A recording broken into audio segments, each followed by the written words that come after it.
والدین الحق۔ اللہ وہی ذات ہے جس نے بھیجا اپنے رسول کو ہدایت دے کر۔ ہدایت سے مراد قرآن مجید ہے، یعنی کتاب ہدایت دے کر، ودین الحق اور دین حق دے کر بھیجا۔ اس آیہ کریمہ میں اللہ تبارک و تعالی اپنے حبیب ہمارے آقا حضور سرور کائنات فخر موجودات احمد مجتبیٰ محمد مصطفیٰ صلی اللہ علیہ وآلہ وسلم کی عظمت اور شان بھی بیان فرما رہے ہیں اور آپ کا منصب بھی بیان فرما رہے ہیں۔ یہ سورہ فتح کی آیت نمبر 28 ہے۔ یہ آیہ کریمہ حدیبیہ کے مقام پر، یہ پوری سورہ فتح حدیبیہ کے مقام پر نازل ہوئی، کیونکہ جو معاہدہ لکھا گیا تھا تو جو کفار اس میں ذمہ دار تھے ان کی طرف سے معاہدہ تھا تو ان کے نام لکھے گئے، اور ادھر سے ہمارے آقا حضور سرور کائنات صلی اللہ علیہ وسلم کا نام آنا تھا۔ تو حضرت علی المرتضیٰ شیر خدا رضی اللہ تعالیٰ عنہ لکھ رہے تھے، تو آپ نے لکھا کہ من محمد رسول اللہ صلی اللہ علیہ وسلم، یہ محمد اللہ کے رسول کی طرف سے یہ معاہدہ۔ اس پر انہوں نے انکار کیا کہ اس معاہدے پر رسول اللہ نہیں لکھا جائے گا، محمد بن عبداللہ لکھا جائے گا، ہم رسول نہیں مانتے۔ یہاں اللہ تبارک و تعالیٰ کی غیرت جوش میں آتی ہے۔ اللہ رب العزت ارشاد فرماتا ہے کہ هو الذی ارسل رسولہ، اللہ وہ ذات ہے جس نے اس کو رسول بنا کے بھیجا ہے۔ اس کا مطلب یہ ہے کہ کوئی بدبخت اگر اسے رسول نہیں مانتا تو اس کے نام ماننے سے اس کے شان میں کوئی کمی نہ آئے۔ کسی کا رسول نہ ماننا نبی کریم علیہ الصلوۃ والسلام کی شان میں کمی نہیں کر سکتا، اس کی اپنی بدبختی ہے، وہ اپنے آپ کو غلط راستے پہ چلا رہا ہے۔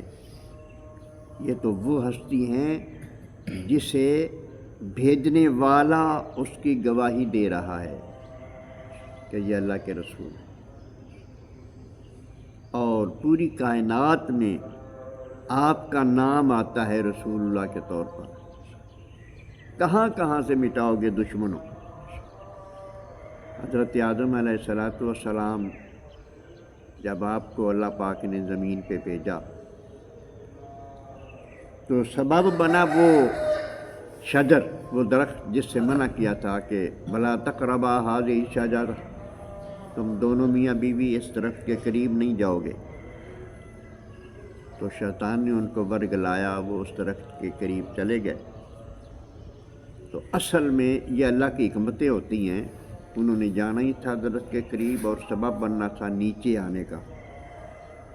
تو بعض بھلے لوگ کہہ دیتے ہیں جی اگر دانہ نہ کھاتے تو ہم جنت میں رہتے، نیچے نہ آتے، یہ ان سے غلطی ہو گئی تو ہمیں زمین پہ آنا پڑا۔ تو اللہ پاک نے جب فرشتوں کو یہ بتایا تھا، ابھی آدم علیہ السلام کو پیدا نہیں کیا تھا، تو اللہ پاک نے تو اسی وقت فرشتوں کو یہی کہا تھا نا کہ انی جاعل فی الارض خلیفہ، میں زمین کے لیے اپنا خلیفہ بنا رہا ہوں۔ آدم علیہ السلام نے تو آنا ہی جانا۔ تو بہرحال آپ جب تشریف لائے نیچے، اللہ اکبر، تو آپ نے محسوس کیا کہ وہ اللہ نے جو منع کیا تھا تو ہم سے خطا ہو گئی، لیکن حقیقت میں وہ اس غلطی میں بھی آپ کا کرنے کا ارادہ نہیں تھا، وہ الفاظ ہی بھول گئے تھے جو اللہ نے فرمایا قریب نہیں جانا۔ تو آپ اللہ کی بارگاہ میں روتے رہے، اور بالآخر 350 سال کے بعد اللہ تبارک و تعالیٰ کی بارگاہ میں عرض کرتے ہیں کہ مولا کریم، وہ نام جو تیرے نام کے ساتھ محمد جس کو تو نے بنایا ہے، اور تیرے نام کے ساتھ وہ ہے، اس کا واسطہ میری خطا معاف ہو جائے۔ اللہ تبارک و تعالیٰ نے اسی وقت معاف فرمایا۔ اللہ تبارک و تعالیٰ پوچھتے ہیں آدم علیہ السلام سے کہ تمہیں کیسا پتہ کہ محمد صلی اللہ علیہ وسلم میرے خاص ہیں؟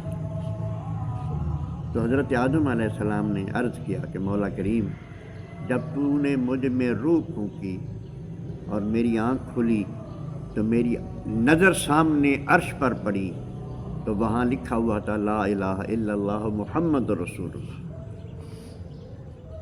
اللہ کے سوا کوئی معبود نہیں، عبادت کے لائق نہیں، اور محمد اللہ کے رسول ہیں۔ ہزاروں کروڑوں سال حضور کے آنے سے پہلے حضور کا نام آپ کی رسالت کے حوالے سے لکھا ہوا تھا۔ پھر جنت میں جب گئے حضرت آدم علیہ السلام کے جنت کے درختوں کے پتوں پہ یہ لکھا ہوا تھا لا الہ الا اللہ محمد رسول اللہ۔ اب ہم بھی مشاہدہ کرتے ہیں کہ اذان ہوتی ہے تو اللہ کی توحید کے اعلان کے بعد لا الہ الا اللہ، یہ اللہ کی توحید کا اعلان ہے، اللہ کے سوا کوئی معبود نہیں، اس کے بعد آتا ہے محمد رسول اللہ۔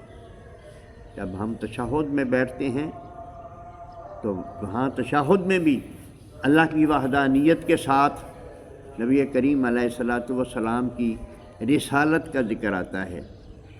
تو اللہ تبارک و تعالیٰ نے اس آیہ کریمہ میں بھی اپنے حبیب کی عظمت اور شان اور آپ کے منصب کا بیان فرمایا ہے کہ تم اس پہ اعتراض کرتے ہو کہ ہم رسول نہیں مانتے، جس ہستی نے بھیجا ہے اس نے تو بھیجا ہی رسول بنا کر ہے، اور دین حق دے کر بھیجا۔ دین حق یہ جو اسلام ہے یہ سچا دین ہے۔ دین کہتے ہیں زندگی گزارنے کا طریقہ جو اللہ تبارک و تعالیٰ کو پسند ہے، اس طریقے کا نام دین ہے۔ صرف نماز پڑھنے کو، صرف روزہ رکھ لینے کو دین نہیں کہتے۔ یہ چیزیں ساری چیزیں دین میں ہیں، یہ ساری چیزیں دین میں ہیں، نماز بھی دین میں ہے، روزہ بھی دین میں ہے، یہ ساری چیزیں دین میں ہیں، لیکن پورا نظام حیات زندگی گزارنے کا جو بھی طریقہ ہے وہ سارا دین کے اندر داخل ہے۔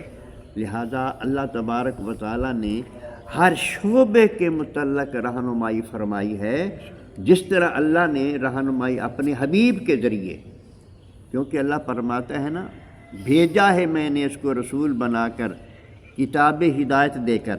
یہ ہدایت کیا ہے اس قرآن مجید میں؟ یہ ہدایت کتاب ہدایت سے مراد قرآن مجید ہے۔ اللہ تبارک و تعالیٰ کے احکامات اس کے اندر موجود ہیں، ان احکامات کے ذریعے ہماری رہنمائی کی گئی ہے، یہ کام کرنا ہے، یہ نہیں کرنا، یہ تمہارے لیے مفید ہے، یہ تمہارے لیے مفید نہیں ہے، اور تو یہ ساری رہنمائی اس کتاب کے اندر دی گئی ہے۔ تو یہ کتاب ہدایت ہے، لہذا دین کو اس طرح سمجھنا ہے کہ یہ پوری زندگی کا نظام ہے، اور یہ بہترین نظام حیات ہے جو لے کر نبی کریم علیہ الصلاۃ والسلام ہمارے لیے آئے ہیں۔